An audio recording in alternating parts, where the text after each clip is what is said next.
All right, welcome. This is Staunching Wounds and Staying Sane, a survival guide for incident responders by Singh. All right, give a round of applause. I'm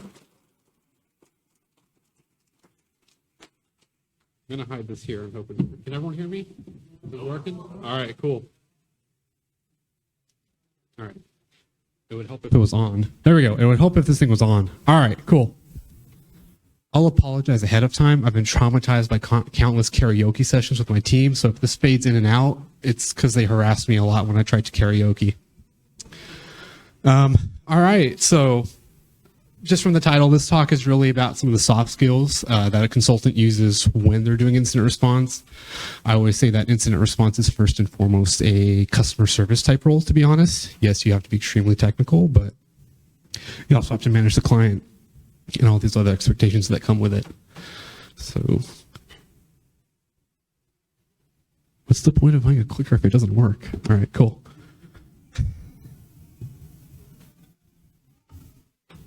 Cool. All right. So just a little bit about me. I'm an incident response consultant at CrowdStrike. I've been doing incident response here for about 3 years now. Done everything from on-prem IR to AWS, Azure, GCP, OCI, Alibaba Cloud, all of that to on-prem stuff. I do everything from Linux, CSX, macOS, all the way to iOS and Android. I basically do everything they throw at me and then some because, I don't know, ADHD.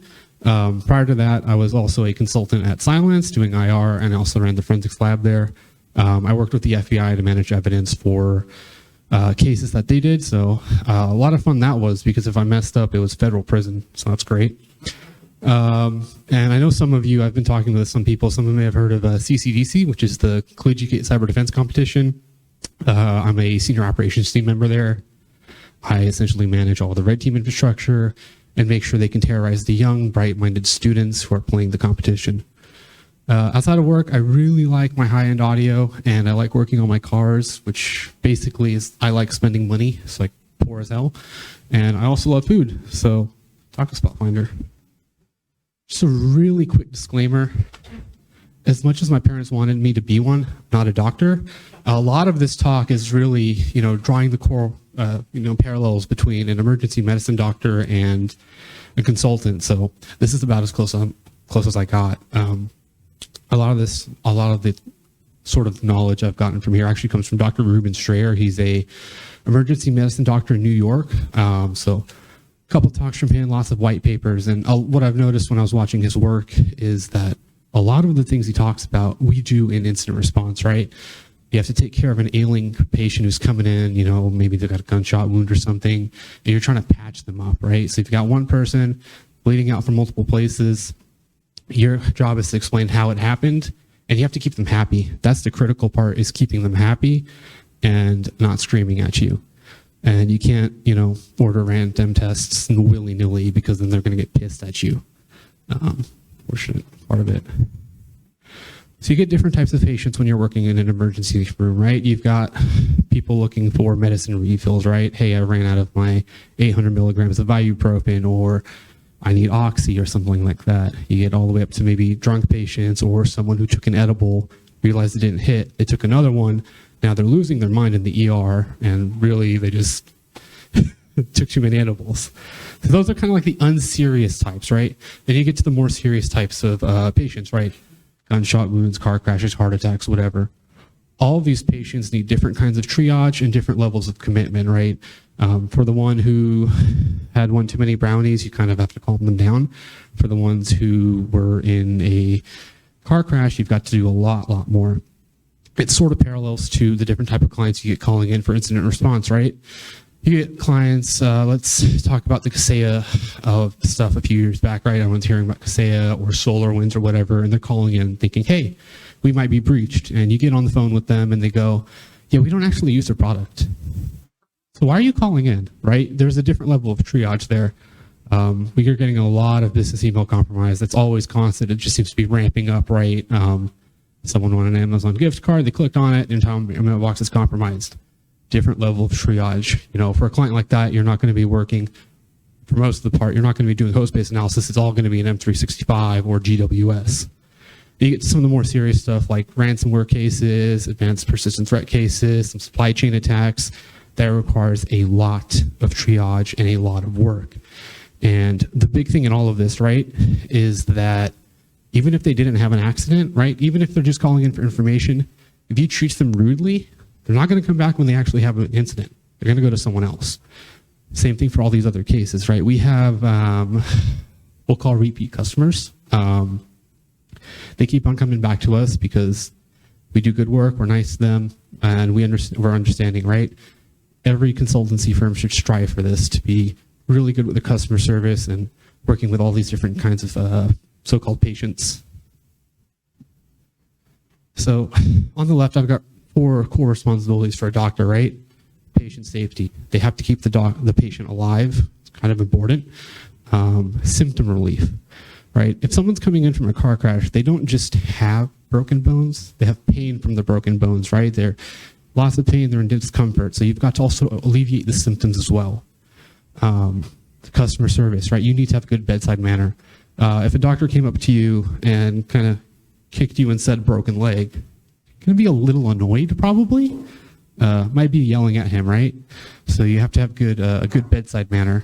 And lastly, resource stewardship. You have to allocate resources both on your side as well as the patient's, right? If you put too many nurses and doctors on one patient, the rest of the ER is going to suffer. So likewise, on the right side, we also have responsibilities as consultants. So 2 of them are fairly identical, customer service and resource stewardship. The 2 parallels I've drawn is client security and answers during the investigation. Like I said, your priority is to make sure the client's secure after the incident, and you're trying to get them answers. Some of the parallels there. Cool. So what makes an effective emergency department, right? You need to have an accurate diagnosis. It is fairly often that you'll go into the ER for one thing and they tell you have something else, right? Well, it's not great when they're wrong. So you have to be very accurate with your diagnosis. You have to be quick with your triage and treatment. Someone's coming in for, and I'm going to keep on going back to like the gunshot wound, car crash, whatever, right? You need to be quick and need to make sure, they're treated and all the blood loss and all that stops. Same thing with any sort of compromise, right? If they've got a BEC going on and the threat actor's emailing everyone else in the environment, moving laterally, grabbing more mailboxes, you got to put a stop to that fast. You got to revoke session tokens, you got to reset passwords, new MFA options, the whole lot. Lack of deaths is slightly important. That's somewhat unsurprisingly an actual metric that they use. Sometimes it's unavoidable. We'll get up to that in the next call. And some of the next slides. Coordination with other departments in the hospital, right? An ER doc knows a little bit about everything, but he still has to call in a specialist, right? Still have to call in like a bone doctor, still have to call in an eye doctor, what have you. Jack of all trades, master of none, but oftentimes better than a master of one, right? Still need to rely on others. The last 2 are efficient staffing and customer service skills. Like I mentioned, you need to allocate your nurses and everything on the point so patients are safe across the entire ER.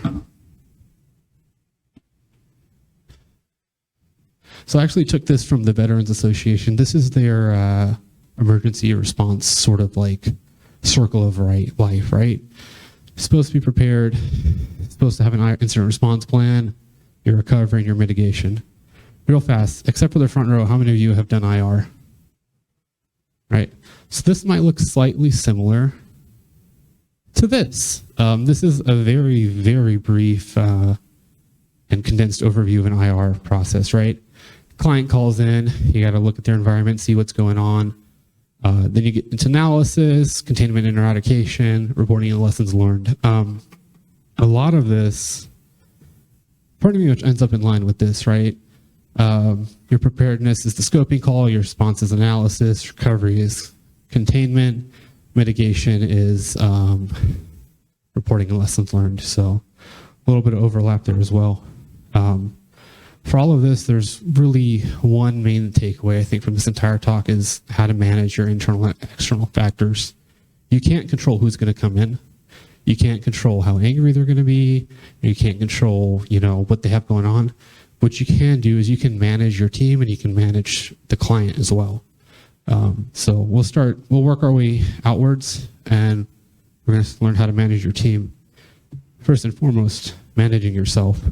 I'm going to be a very big hypocrite going to the slide because I don't do some of this. So an effective surgeon, effective doctor is one that's well rested and well prepared, right? Doctors have how many years of med school? Does anyone know? 8, 5? See, I didn't go to med school. It's a shame on my parents, right? So of course I don't know this, but they've got so many years of in the seat time, right? And even after that, you're doing live shadowing, doing surgeries, you're going out to conferences, doing talks, which is like we do here, right? Both the training and on-the-job practice are really critical. In some places, that's not an option, right? Maybe you're at a small shop and you really only get one kind of engagement. Maybe you do BECs 24/7. There's other options out there, like there's anti-siphon, there's watching all the SANS courses, there's going to these conferences. These are all of the steps you can do that are low cost in order to be prepared for anything that comes your way. Trying not to have too many sleepless nights. I say that as I've not slept the last 3 days, right? Being a hypocrite. Got to be well rested. You cannot be half delirious managing a case. I think some of the best project managers we have at CrowdStrike are the ones that write every single little thing down. One of our principal consultants, Matt, and I was going to watch this recording, I'm going to call him out directly. He uses this old school legal pad, and you'll see him writing. And to us, it's illegible. He can't write. But, for him, of course, it makes some sort of sense. Keeping the notes and making sure you follow up on things, right? I'll talk about this a little later, but say a patient is in pain. You can't necessarily give them pain medication now because, maybe they just came out of surgery. Maybe there's some time before they can actually take anything. Make a note. Make sure you come back and take care of them. That sort of stuff. So supposedly, you've taken care of yourself. You're well rested. You're able to go on. What about the rest of your team, the operating theater, right? Like I mentioned before, you have to efficiently pick who you're going to assign to engagements and what they're going to do. I think the last talk covered a little bit of E6I ransomware, right? If you have someone who's really good at E6 analysis, you just throw the server at them. You pray they don't try and throw it back. You go with that. You've got M365 in play, you get some of your cloud team on it. Maybe you've got a compromised iPhone, you throw your mobile team at it, right? Sometimes you have that freedom of choice, sometimes you don't. So if you can, you cherry pick everyone for the different tasks. Another thing that I've learned is that you work with these people day in and day out, but you may not actually know them. We have some of our consultants who have family. They've got to drop off their kids off to school, they've got soccer games, so on and so forth. Do your best to know this stuff beforehand, establish relationships with them outside of IR, and know that, hey, we have a client meeting, the client wants it at this time, but your lead analyst is dropping his kids off at, that time. Try and do your best to make it so the client will be able to reschedule the call, and the lead analyst can be on, so all the questions can be answered. Sometimes you'll learn that they're really good at one thing, but they really, really hate it. For example, BECs, I hate them, but I do so many of them. Good at it doesn't mean I like to do them, so try to tell my boss, hey, there's a BEC coming in, keep me away from it. If you work at a bigger shop or maybe a smaller shop that gets overwhelmed with cases, resource management is a huge thing, right? We try not to have consultants staffed on too many engagements. Sometimes we get staffed to, 5 or 6 at the same time if it's absolutely insane and there's no way around it. But the whole point is you're trying not to overload them, right? If you have 2 charge nurses for an entire ER for a big city, it's not going to end well. So you're trying to make sure you don't do that, keep everyone appropriately staffed. And once again, the big thing theme that's going to come out is making sure everyone gets rest. This is incident response, but there is some time to take care of yourself in all of it. Like I mentioned, there's other departments in the hospital. You've also got other departments within, your IR team or your company. You've got cyber threat intelligence. So sometimes, client gets hit with ransomware. They want to know what the threat actor took. So they might ask your CTI team, in our case it's Recon Plus, hey, keep an eye on the DLS, see if they post any file trees, stuff like that. Sometimes they'll go and work with third-party companies like Coveware to negotiate with the threat actor. So that sort of stuff where they want to keep an eye to anything that's going on. We have some clients who get targeted by certain groups that are really active on Telegram. keep an eye on the Telegram chat, see if that client name pops up. Sometimes you get really big cases that dominate the news cycle for quite some time. You got to work with PR, public relations for that, right? You know, consultants sign an NDA and they tend to not speak about their clients. That doesn't mean the guy who's rebuilding the server signed that NDA or cares. So you have to work with them and make sure that nothing, like you don't really say anything. I think like if you see a consultant talking about a client's name on stage, it's more than likely that it's very public and they're already in it, or they got the appropriate permission from work. Like during this entire, I'm going to have some war stories embedded in here. I'm not going to have a client name. Sometimes we're doing some insider stuff. Lately, we've had the North Korean IT workers that have been all over the news.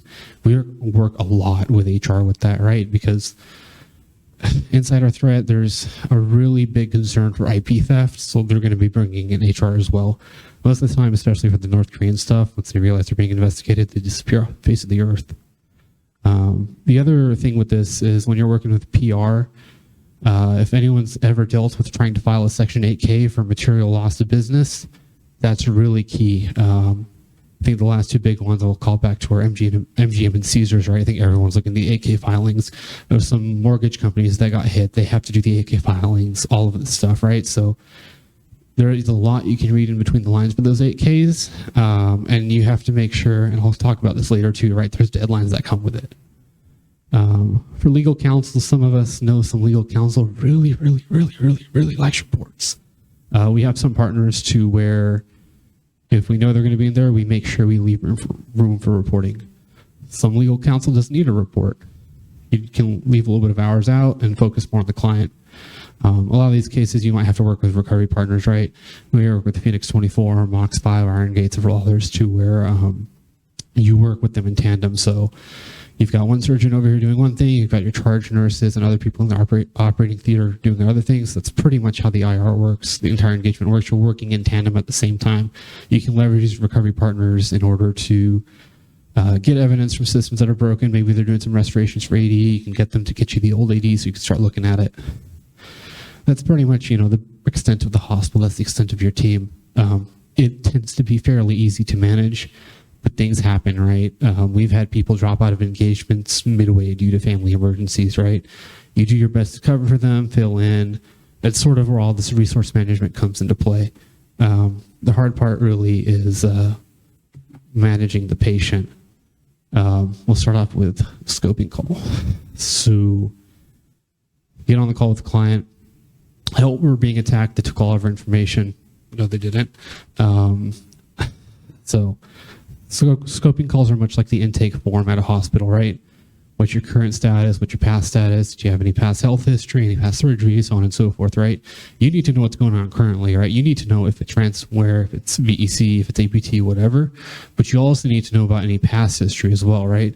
Were they breached in the past? How were you breached in the past? What changes did that result in? Did any of those changes or mitigations help? We get clients who come in for an IR, and they actually do those mitigations, but they come back because they got hit with an even higher, like a more advanced threat actor, or maybe they did absolutely nothing, which is fairly common, unfortunately. It's good to know about these things. You know what you're getting into when you're working with the client, and it helps you set expectations as well. One of the things I do when I always go into a business email compromise is, hey, make sure to go in and the entire mailbox might be compromised, right? I'll probably give them like a 70-80% confidence this mailbox is compromised based on some of the information they gave us, right? I think last June we've been seeing a lot of the Axios user agent strings for agent in the middle. Pretty much when I see those, I go, okay, there's going to be a mailbox sync no matter what. Or there was an enterprise app registered, right? There may not be explicit sync events, but you're going to see 100,000 bind events. It's pretty much the entire mailbox. So setting expectations during these scoping calls is key. Much like when a patient comes in, obviously they've got a broken bone. They may not know how long it's going to take to heal, right? You've obviously got to set the cast. You got to get everything straight. You got to get the cast on. It's going to take weeks to recover, and then you've got to do PT and all of that. So there's a whole process. So this is a sort of a boiled down quote from Cliff Reed at, I don't remember what SMAC stands for. It's a health related conference, but in any resuscitation or trying to revive someone, right? There's a progression towards disorder and chaos, right? You're going crazy, trying to, maybe the guy's heart is stopping. You've got to get a defibrillator. Am I saying that right? Heart shocking machine. That's good enough. Get one of those in, right? And it's the job of the UER team to put all that effort in to roll all that chaos back, all that entropy back into something more stable. So that's much like an IR, right? They come in, they're panicked. Your job is to calm them down and get them to a sense of normality. With that, sometimes you just have to be a little bit caring and manage the client. Worked out. All right, cool. So when you're working with a client, there's a couple things to keep into account, right? Sometimes a client will start with, say, their CISO. Their CISO might be the most shrewdest person and unqualified person you've ever met, and they're absolutely throwing the whip on their people, right? You have to learn how to work around that. Sometimes you have to work kind of sidebar with the CISO and tell them, hey, you need to calm down because your people are overworked and going insane. They might be rude working with the recovery firms or negotiators or counsel, or they might be absolutely amazing and understanding, right? So when you go into that, you can kind of say, okay, this person wants their answers now. We need to keep very high touch. We got to keep constant daily status updates with them. Got to be in touch, because if you're 5 minutes late responding to an email, your phone's going to ring and they're going to go crazy. Sometimes we get internal politics or trauma that cause issues during the investigation. Sometimes you'll be trying to get evidence from one side of the network, and then you've got InfoSec and infrastructure fighting over each other, right? Like, no, this is my responsibility. It's my responsibility. And then you wait a week for them to figure that out, to get the evidence, and no, it's not what you needed. It happens. Sometimes there's different personalities on the client side, to where if you need one thing and one person's in charge of it, you'll learn that you really have to actually go around them to get what you need in order to complete the investigation. Sometimes the client has some deficiencies. Sometimes they're only there's one guy running the entire security center, or one guy's running all of infrastructure, right? They might be overloaded when they're doing the investigation, or they might be overloaded when we're doing recovery. We just had a client get hit with ransomware a couple months ago, and they have one director of infrastructure. And every time he joined the call, he spoke like this, because the guy had not slept in about 10 days. He couldn't put his sentences together. So, when you're working with them and you're trying to get evidence, right, you may not be able to give tasks directly to the client. You might actually have to give to the recovery firm. Maybe you have to focus more on prioritizing your requests, because you give them one wrong request that sends them down a rabbit hole, you're probably not going to get them back for another day. We've had it happen where we'll give them a request, and because they're so focused on recovery, and it may not be that the person needs to be, getting everything up, they've got business pressure, right? You might need some evidence from a certain system. They're not going to get it back because their priority from, their CISO or CEO or whatever is to get everything back up. So taking into account how the client is interacting with you, what their status is really critical to make sure the investigation actually proceeds. Like I said, if the client cannot put their words together because they're so brain fried, you might have to take a step back. You might genuinely have to pause the investigation on your end and give them some time to recover.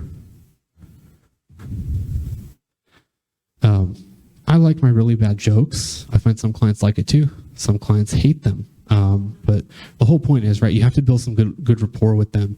You have to have good bedside manner with the client. I mentioned before, anticipating the outcome of the investigation. On scoping calls, what we do is say, what do you want from us, right? Do you want a full answer as to what happened? Do you want to know mitigation steps and how to recover? Or do you just have some auditing requirement you need to fulfill, and that's why you call us? We have clients who do the complete IR, and then they come to us saying, hey, we need a third party to validate our findings. Okay, it's an IR in quotes, but everything's already been remediated. We're just going through the data they did to ensure they did a good job. Some clients do want the full kit and caboodle. They want a full investigation. They want recovery. They want active defense, and they want the report, and they want tabletops and all of that. So anticipating that outcome on the scoping call, it lets you know, okay, we're going to have to staff more analysts to this, or maybe we can pull analysts off if they're not going to be as serious of a client. As as I mentioned before, you have to prioritize your asks. Maybe you really need disk images, maybe you really need network logs, right? But rather than telling them, hey, pull logs from the firewall, you go for disk image. Well, that's not great because their firewall is a Fortinet that gets popped every week, and I'm getting PTSD even talking about this, right? They've all got 1 hour of log retention. You know the firewall logs now. If you point them to the disk image, you lose all your network logs. So prioritizing your requests is really, really important. Sometimes you have to be super blunt about things. I mentioned that past case where the director of infrastructure couldn't keep his sentences together, and his CISO was kind of talking over him and overwhelming him. Sometimes you just got to be blunt. You got to tell the CISO, hey, listen, he's one guy trying to rebuild an entire business. You need to step back and let him do his thing, and we can do our thing. Sometimes the joke helps. Sometimes you just have to be super blunt. So when you have a client, when you have a patient in the ER, they're asking, hey, when can I get out of the ER? And you say, yeah, we'll get you out of the ER in like 8 to 12 hours. When you come back 4 or 6 hours later saying, hey, we're going to move you to a normal room, you are the hero because you did everything in half the time, in quotes. Really, you gave them an overestimate so they wouldn't go crazy when it really did take that long. But when you do it earlier, you're a hero, right?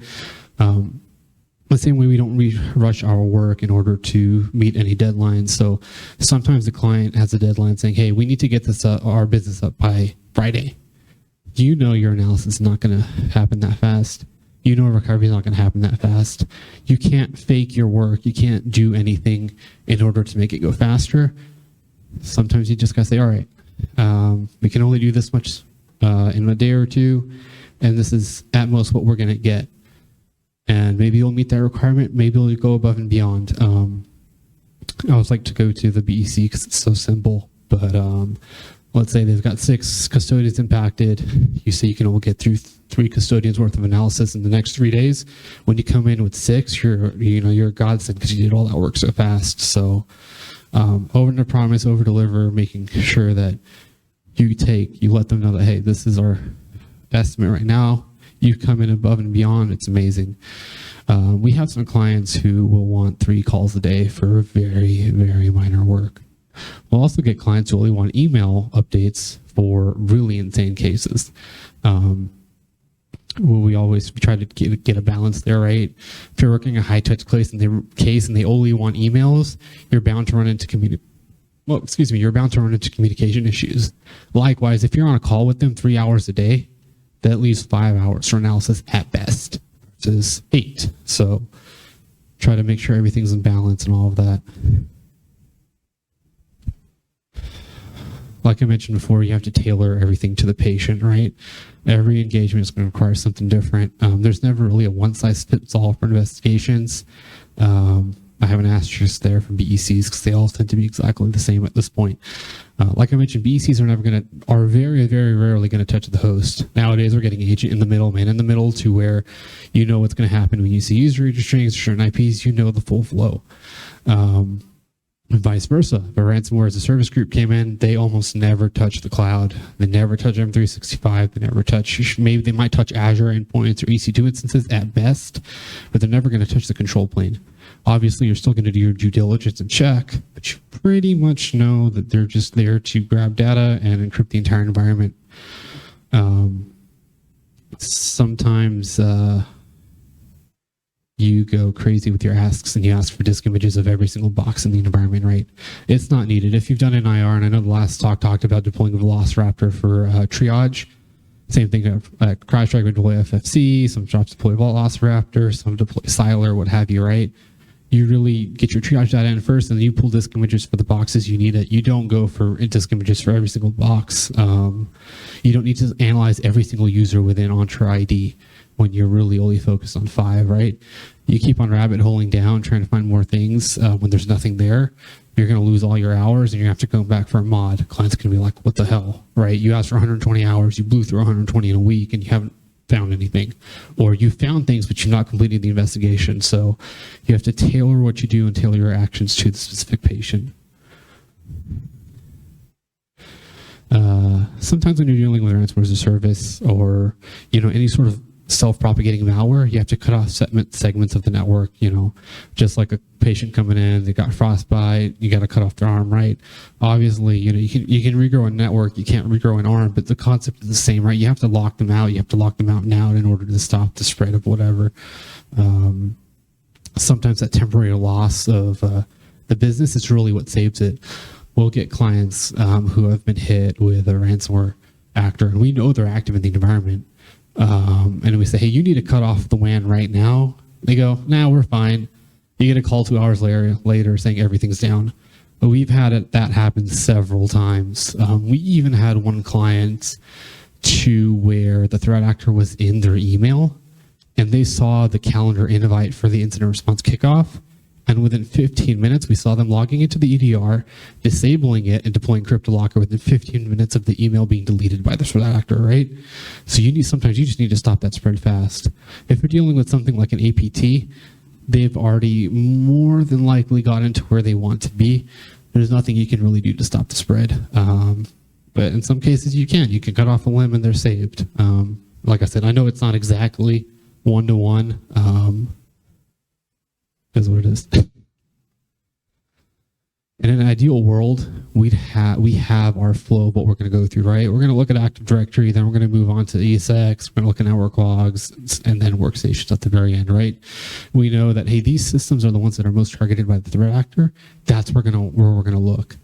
But in reality, the client's word does reign supreme, right? The CEO might be concerned that his laptop was impacted by a ransomware actor. It's working fine. It really wasn't, but for their peace of mind, you got to look at their laptop, then their email, then their phone, then their mom's phone, whatever. So then they say, oh, we need our web server to be looked at. We need our CI/CD pipeline to be looked at to make sure no code is altered.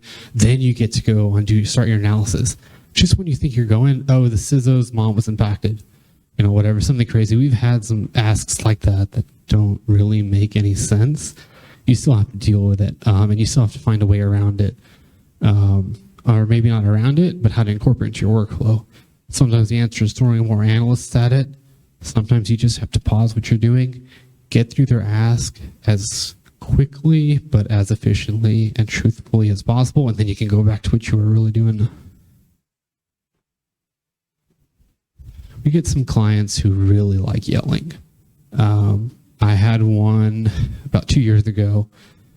Story time, war story. Will go start ranting. So if I start ranting, someone yell at me, right? We got a we got a client who got encrypted. They kept on turning on other systems in the environment that had already been encrypted. So it comes back up and they're going crazy. They're like, why aren't you helping us? Why aren't you doing the IR? They're not understanding, time and time again that the damage has been done, right? This patient's going insane and they're not letting you progress with the investigation. They're, hurling stones. And you have to find a way to stop them, right? During this case, we actually couldn't do analysis for 3 days because they wouldn't let us deploy Falcon or Triage Collector, or FFC, Falcon Forensics Collector, because they thought it was ineffective. Really, the damage has been done. We had a whole slide about how, in the hospital, they restrain the patient and get oxygen on them because they don't want them suffering hypoxia, right? You got to get these guys breathing. You have to get them above water so they can kind of see what's going on. And like I mentioned before, sometimes you have to be super blunt with them and tell them to, please be quiet and listen. We've had that happen before, although in not as polite terms. Sometimes they listen to reason. It really just depends. You got to get them to focus, lock in, and actually work with you. Sometimes you go into surgery to remove, like maybe you're doing a kidney replacement or something and you find a tumor somewhere. Same thing sort of happens with IR, right? Sometimes you go into an IR and you find another threat actor or 2 other threat actors, right? There's different ways to get around this, right? We've done cases where we go in expecting a Russian threat actor. We not only find the Russians, but we also find China, or we also find North Korea or whatever, right? It happens all the time. I'm wrapping up a business email compromise for a client. We're focused on one thing. We're looking at live telemetry from their instance, and I'm looking at some of the user agent strings, and I'm like, oh, they've got a lot more users popped, right? So there's different ways you can throw more consultants at it, work with the client saying, hey, we need more hours, or hey, we found another threat actor. Sometimes the client wants to manage it themselves, right? It's an unrelated investigation and they're more than capable of handling a new one. Sometimes we're doing ransomware cases where the threat actor has threatened to leak data in 2 weeks and they do it in 1 week. So there goes your CTI team. Maybe you have to work with an external negotiator, trying to gather more investigation. As a side note, I don't condone working with the threat actor, but it does happen. Sometimes the client deletes their own data. We had an IR where we're doing an investigation and we're asking for data that we were told was available a couple hours ago. Oh, it's not available anymore. And we find out that like the sysadmin wasn't doing their job and they're deleting boxes in order to hide their incompetence. We've had that happen a couple times where it's like, hey, we need that file server. Yeah, sure, I'll get it to you 2 hours later. Oh no, the threat actor got it. When we're done with the investigation, there was no lateral movement to that box, and we learned that that box housed stuff that probably shouldn't have been there, right? So call back to flow directed triage. Sometimes you have to alter what you do and alter the process of doing your IR in order to get what you need. Sometimes you can't revive an environment, right? You can't really get them back to fully functioning. There's compromises that are made during an operation, right? I think I used the example of where you find a tumor. Well, okay, some cases you can remove the tumor, sometimes you can't. Sometimes you get deep-rooted malware inside the environment to where you need a partial full rebuild, right? You'll bring in a team, they'll do a brownfield and greenfield rebuild, getting clean Active Directory servers, dirty Active Directory servers up and running, get everything synced over, move on. Sometimes you don't think there's been exfil, and all of a sudden you find exfil right on like that one random box in a corner of the environment. How much time is it until it appears on the DLS, right? Maybe the threat actor wasn't able to leave a ransom note, but you see everything going out via rsync, or you see everything going out via Mega. We've actually seen clients using more legitimate tools like Google Drive and Dropbox occasionally, right? So now you're just like, okay, we need to monitor every DLS because we don't know what threat actor it is yet. Sometimes you're able to glean information based on past IOCs and TTPs, so indicators of compromise, and threats, tactics, and procedures. Hopefully I got that right. Hilarious if I didn't. You're able to glean information. Sometimes you're not. So, like I said before, sometimes we'll negotiate with the threat actor. We don't condone this. Sometimes the entire environment is just toast. We're seeing this a lot with ESXi, to where there's no AV, there's no EDR in ESXi. The best you've got is their weird syslog forwarded to a server and hoping you catch things. Sometimes you just have to restore everything from nothing. Your backups might be encrypted or they might have been damaged. We've had some great luck with, and I say luck a little bit sarcastically, with offsite backups that were supposedly working fine, and it turns out they hadn't been tested in 2 years. They're 2 years old. There's no recovery, right? Sometimes the threat actor gets the ntds.dit, or they're able to do some golden ticket stuff. Okay, well, you can't. Sure, you can reset the Kerberos ticket, the KRB TGT. That takes time. It might be faster to rebuild the entire domain, or that process gets mangled and you kill your entire domain, right? So you can't really fix that. We've had clients get locked out of their own AWS or Entra ID instance by the threat actor, so they have no way to even log into their own environment because the threat actors completely locked them out, right? We'll work with Microsoft on that if they get locked out of Entra ID, but sometimes it takes time. Sometimes the client is languishing there for a day or two, unable to do anything, and we're kind of just sitting there too, going, we can't do anything more than escalate as much as we have. Same thing for AWS as well. Working with them, getting things escalated, trying to figure that out. Sometimes you're able to present the client with an opportunity to improve and learn on, they're sort of like post-operation recovery. There's some lessons learned, right? So now you know how they got in, right? For BEC, keep on going back to it, but they got phished, right? Sometimes phishing training isn't the best answer. Sometimes they need something like Proofpoint, or they need some other tooling, right? If they got hit with ransomware, okay, maybe you shouldn't leave RDP open, or maybe you should be more locked down on your remote management tools, right? Standardize or one, or try not to use any RMM at all. some clients love incidents. I say some clients, some people at the client side love incidents because it gives them money. They've been clamoring for ages and ages and ages. Finally, hey, here's a bucket of money. Let's go play Splunk. We here pay Splunk. We don't pay them anymore. We bought a company, so we don't have to pay the money, right? Expensive. So now you've got money for a SIM. Now all of a sudden your executives want MFA with number matching everywhere. That's the most ideal thing. In a golden world, you'd get everyone to use YubiKeys. That's not going to happen. But now you've got MFA at the very least. Finally, you can do some more proactive measures, tabletops, purple teaming, all that good stuff, right?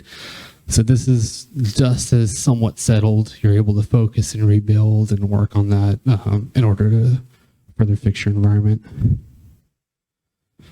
I always joke that consulting is really just Zoom 24/7 working with the client. So I have a couple of really basic case studies taken from how many hours are there in the year? Multiply that by like 5 years of doing IR. That many Zoom hours. I think about 5 or 6 years ago, I was working a Conti case with a client of a pretty global company, and they were down hard, right? So you've got a client who's losing hundreds of thousands, if not $1 million a day yelling at you. How do you work with that, right? You've got to calm them down somehow, right? They might not have backups anymore. I think for this specific engagement, Conti actually did move over to VM or the backups and nuke them, right? So you've got the job of trying to calm the client down and explaining to them, hey, everything's gone. What do you do? As I mentioned before, sometimes you're able to pull in restoration partners. Sometimes you're able to guide the client towards restoration. Being an IR, you're not able to necessarily do restoration for them. We can help a little bit. If you're ever dealing with insurance companies in IR, you'll know that there's a difference between the investigation and betterment. They're not going to pay for betterment. They're going to pay for the investigation. But you can still get some leeway and guide the client towards betterment. A lot of dealing with a ransomware or a ransomed environment is making sure the client is able to get enough rest, get themselves back up, and still get you data if there's some left. A lot of the times you're not able to get data because system logs have been encrypted or the encrypted ESX, you're not able to get everything back up. So you just have to work with the client and make sure that they're at least somewhat calm. Like I mentioned with that previous client about yelling at us when keep on turning boxes on, you kind of have to explain that, hey, it's toast. We're going to do our best to tell you what happened, but we may not have answers to how they got in. We may have lost patient 0. We may not know how they moved laterally except for a couple of RDP sessions scattered around the environment. We may not understand how they got credentials, right? So that's part of the scoping call to where we sort of set expectations and make sure that they know what they're getting into when they're doing the IR.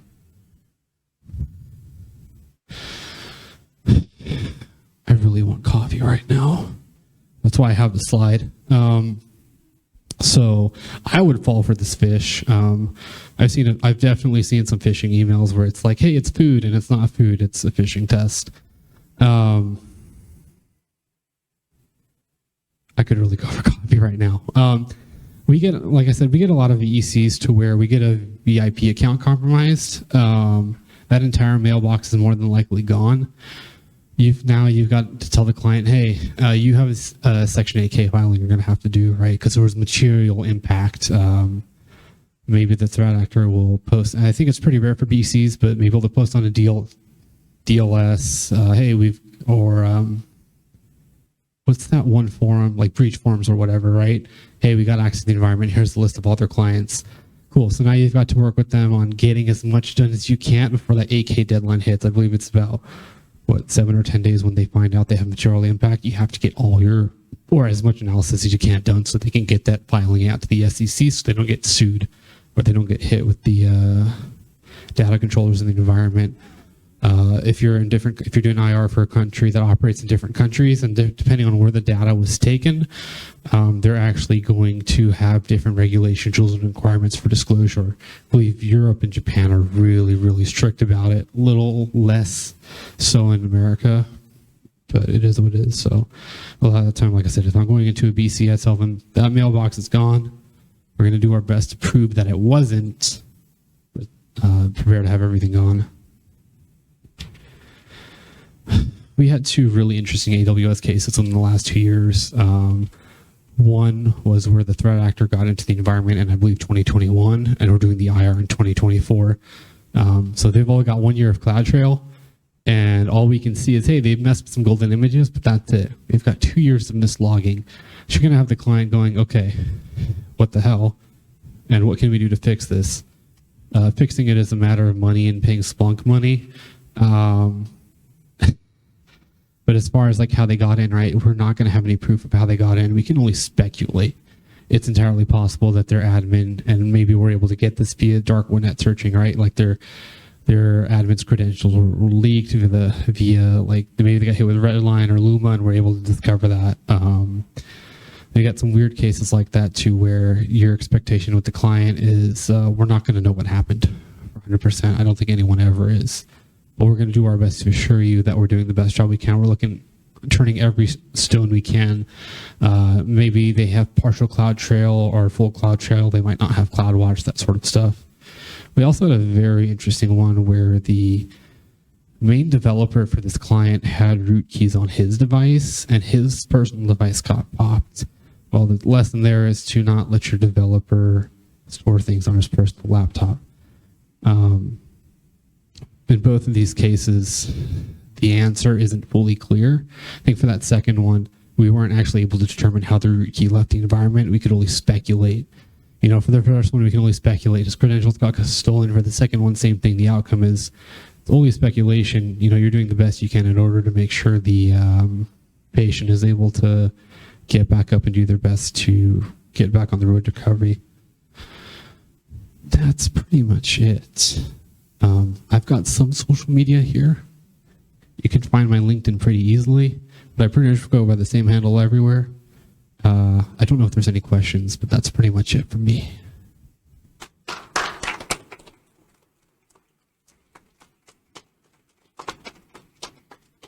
If anyone has coffee, that'd be great, because I was not kidding. Hey.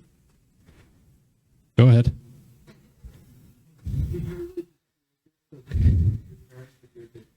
Yes.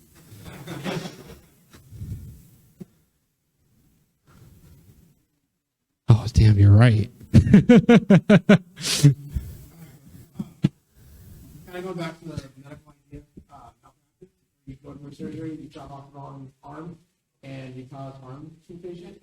How do you handle that for an IR investigation? What's your strategy there? How do you counter that? So as far as like maybe identifying the wrong, so yeah, we've had times where maybe the analysis was done wrong, or maybe we interpret the data wrong. I think we have an issue. It was either Fortinet or Checkpoint, to where they actually have different fields for data that left the environment, and we were looking at the wrong field, and they're both named really similarly, but one's actually like an estimate aggregation and one's the full aggregation. For stuff like that, there's nothing really you can do other than to explain what happened. And take that note down for future cases. So that's one that comes up that we had happen that, we looked at bytes out, but there's another field that's bytes out and it actually had, megabytes or whatever. And that's the real field. But obviously you've got the other one that comes up first. You look at that one first. So, as far as like recovering from that, I think the best is to speak freely. We actually had another IR where their ESX, we thought their ESX systems were fully encrypted, because they typically are. However, we were actually able to do some string searching and actually get some information of how they got it. In this case, we were actually able to get some of the SSH session logs. For that, it was just very much, we were actually able to go back to that data and do some more digging and actually pull stuff out. And we initially said it was encrypted because some of those files were truly fully encrypted, but the others had just a couple lines left because of how ESX writes logs from top to bottom versus bottom to top. So a lot of that is just owning up to it. There's not really any easier way around it. Yep. Have you ever had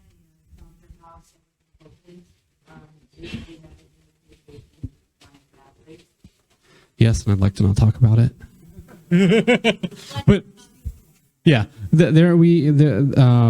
I've seen it happen as much as I'll say. We've worked with some other parties. Sometimes you get multiple IR companies working, sometimes you really choose the wrong doctor for the wrong case. We have some consultants who prefer not to PM because they know they're not great at PMing. They're way better at analysis. Sometimes it's vice versa. Sometimes they're really good at managing the client, but they're not as great technically. But we have had incidents where communications were not great, and that causes issues. Yeah. If there's nothing else, I am genuinely going to get some caffeine in me.